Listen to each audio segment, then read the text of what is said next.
საზოგადოებრივი მაუწყებლის აჭარის ტელევიზიის გადაცემა დილის ტალღა მუშაობა შეაჩერა. პროექტის შეწყვეტა რამდენიმე მიზეზს უკავშირდება, როგორც ტელევიზიაში აცხადებენ.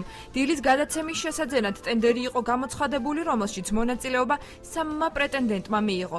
სოსო სტურუას განცხადებით კონკურენტები ინდმეწარმე რუსუდან დადეშქელიანმა დაამარცხა, თუმცა გამარჯვებულის მიერ ჩაწერილი გადაცემის პილოტური ვერსია ტელევიზიის ხელმძღვანელობამ დაიწუნა. მისივე ცნობით გამარჯვებულს გადაწყვეტილება გასაჩივრებული აქვს. საზოგადოებრივი მაუწყებლის აჭარის ტელევიზიის დირექტორი სოსო სტურუა ამბობს, რომ დილის ტალღის შეჩერების კიდევ ერთი მიზეზი ახალ სტუდიაზე მუშაობა გახდა.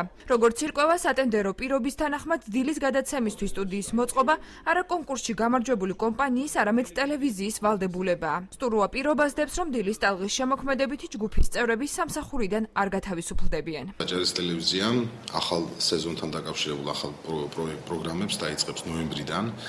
ნოემბრამდე ამ ოქტომბრის თვეში მიმდინარეობს სტუდიების განახლება და რემონტი. ჩვენ 6 ტენდერი გამოვაცხადეთ სატელევიზიო პროგრამების შესყიდვაზე და მათ შორის დილის გადაცემის შესყიდვაზე. დილის გადაცემის ტენდერში მონაწილეობდა 3 კომპანია, ჯერჯერობით ჩვენ განვიხილავთ ყველაზე იაფი ფასის წარმოადგენს, ანუ ფასში ვინც გაიმარჯვა, მისი განხილვა ჯერ არ დასრულებულა.